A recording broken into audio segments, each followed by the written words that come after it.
আনাস ইবনে মালিক রাদিয়াল্লাহু তাআলা আনহু قال উতিয়া রাসূলুল্লাহ সাল্লাল্লাহু আলাইহি ওয়াসাল্লাম বিল বুরাক, আল্লাহ নবীর কাছে বুরাক আনা হলো। লাইলাতা উসরিয়া বিহি, যেই রাতে মেরাজে যায় ওই রাতে বুরাক আনা হয়। নবীজির সামনে যেই বুরাকটা আনা হয় ওই বুরাকটা মূল জামান মুসরাজা, জিন পোষ পরা আর লাগাম লাগানো। লাগাম বুঝেননি? গরু লাগাম ধরেন না, লাগাম আর জিন পোষ পরা মানে যেটার উপরে নবী বসবে। নবীজির সামনে দাঁড়ানোর পর ফাস্তাস আবা আলাই, বুরাক আল্লাহ নবীকে তার উপর চড়াটা কষ্টকর বানায় ফেলছে, খালি লাফাইতেছে। ফাকাল লাহু জিবরিল, জিবরিল আমিন বুরাককে বললেন, আবি মুহাম্মাদিন তাফআলু হাযা, এই বুরাক তুমি কি মুহাম্মদ সাল্লাল্লাহু আলাইহি সাল্লামের সাথে এরকম করবা? মা রাকিবাকা আহাদুন মিন খালকিল্লাহ আকরামু আলাল্লাহি মিন, আল্লাহর সৃষ্টির মাঝে মুহাম্মদ সাল্লাল্লাহু আলাইহি সাল্লামের চেয়ে অধিক সম্মানিত কেউ তোমার পিঠে কখনো চড়ে নাই। কার সামনে তুমি লাফাও? বুরাক লজ্জায় ফারফাদ্দা আরাকা, ঘর্মাক্ত হয়ে গেছে ঘামে। বুরাক চুপচাপ দাঁড়ায় রয়েছে। রাসূল সাল্লাল্লাহু আলাইহি সাল্লাম বুরাকে চড়লেন। এবার আবার মুসলিম শরীফের হাদিসে চলে আসে 300 নম্বর, আর আমাদের মাদ্রাসার পাঠ্যপুস্তক অনুসারে 162 নম্বর হাদিস। রাসূল বলেন, ফারাকিবতুহু, আমি বুরাকে চড়লাম। হাত্তা আতাইতু বাইতুল মাকদিস, আমি বাইতুল মুকদ্দাসে আসলাম। বলেন তো মসজিদে হারাম থেকে বাইতুল মুকদ্দাস পর্যন্ত ভ্রমণকে কি বলা হয়? ইসরা। মাশাআল্লাহ, কি বলা হয়? ইসরা।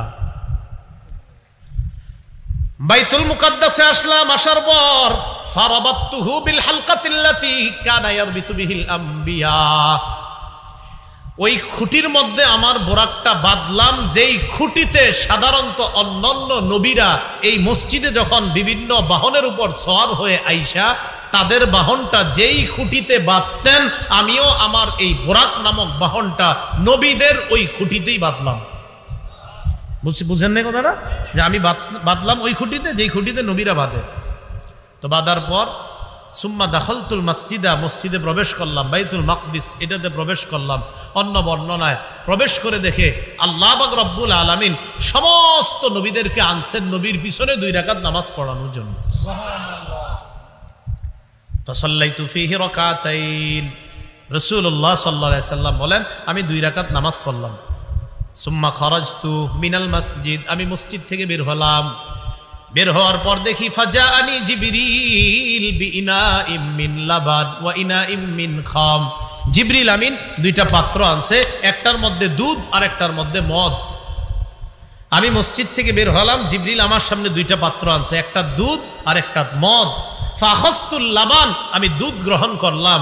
জিবরিল আমিন আমাকে বললেন, আপনি ভালো কাজ করছেন, আখাস্তাল ফিতরাতা, আপনি সঠিক জিনিসটাই গ্রহণ করছেন। এখান থেকে আরেকটা হাদিস শুনি, মুসলিম শরীফের হাদিস শেষ হয় নেই। সহিহ বুখারীর 4709 নম্বর হাদিস। এই হাদিসের মধ্যে আসছে আবু হুরায়রা রাদিয়াল্লাহু তাআলা আনহুর বর্ণনা, যেই রাতে রাসূলকে মেরাজে নেওয়া হয়, রাসূল সাল্লাল্লাহু আলাইহি সাল্লাম বলেন ওই রাতে নবীজির কাছে বিকাদাহাইনি 2টি পাত্র আনা হয়। বিইনাইন, একটা হলো মিন লাবান দুধের পাত্র, আর একটা হলো মিন খামরিন মদের পাত্র। রাসূলুল্লাহ সাল্লাল্লাহু আলাইহি সাল্লাম ফানাযারা ইলাইহিমা, 2 পাত্রের দিকে তাকাইলেন। তাকানোর পর নবীজি কি করলেন? আফা আখাযাল লাবানা, রাসূল দুধ গ্রহণ করলেন।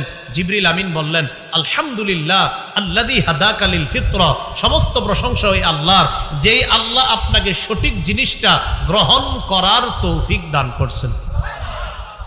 এবার জিবরিল কি কয় দেখেন, হাবিব লাউ আখাস্তাল খামর, আপনি দুধ গ্রহণ না করে যদি মদ গ্রহণ করতেন, লাগাওয়াত উম্মাতুকা, আপনার সব উম্মত পথভ্রষ্ট হয়ে যেত। কি কথা বুঝে আসছে সবার? তাহলে রাসূল সাল্লাল্লাহু আলাইহি সাল্লাম কি নিয়েছেন, দুধ না মদ? দুধ। তো রাসূল সাল্লাল্লাহু আলাইহি সাল্লাম এবার বলেন, তো দুধ পান করার পর সুম্মা আরাজা বিনা ইলাস সামা, বাইতুল মুকদ্দাস থেকে আমাদেরকে নিয়ে গেলেন আসমান পর্যন্ত, প্রথম আসমান। ফাস্তাফতাহা জিবরিল, প্রথম আসমানের কাছে যাওয়ার পর জিবরিল আমিন প্রথম আসমানে ঢোকার জন্য অনুমতি চায়, আসমানের দরজা খোলার জন্য বললেন। শিক্ষার আছে এই জায়গায়, সবচাইতে শ্রেষ্ঠ বড় ফেরেশতার নাম কি? জিবরিল। ফেরেশতা বলেন, মানুষ বলেন, যা বলেন, সব সৃষ্টির মাঝে আল্লাহর পরে যিনি সেরা তার নাম কি? মুহাম্মদ সাল্লাল্লাহু আলাইহি সাল্লাম। তাহলে জিবরিল আমিন আর মুহাম্মদ সাল্লাল্লাহু আলাইহি সাল্লাম প্রথম আসমানের কাছে, তো ওই ফেরেশতা জিবরিল তিনি প্রথম আসমানে ঢোকার অনুমতি চাইতেছেন। চিন্তা করেন, সবচেয়ে বড় ফেরেশতা আসমানে ঢোকার অনুমতি চাইতেছে। এখান থেকে শিক্ষার আছে, একটু পরে বলতেছি শিক্ষাটা কি। ফাস্তাফতাহা জিবরিল, জিবরিল প্রথম আসমান খোলার জন্য অনুমতি চাইলেন। ফাকিলা মান হাদা, প্রথম আসমান থেকে বলা হলো কে? ক্বালা জিবরিল, জিবরিল আমিন জবাব দিলেন আমি জিবরিল। এবার প্রথম আসমান থেকে বলা হলো কিলা ওয়া মান মাআকা, বলা হলো আপনার সাথে কে? জিবরিল আমিন জবাব দেয় মুহাম্মাদুন সাল্লাল্লাহু আলাইহি ওয়াসাল্লাম, আমার সাথে মুহাম্মদ সাল্লাল্লাহু আলাইহি ওয়াসাল্লাম।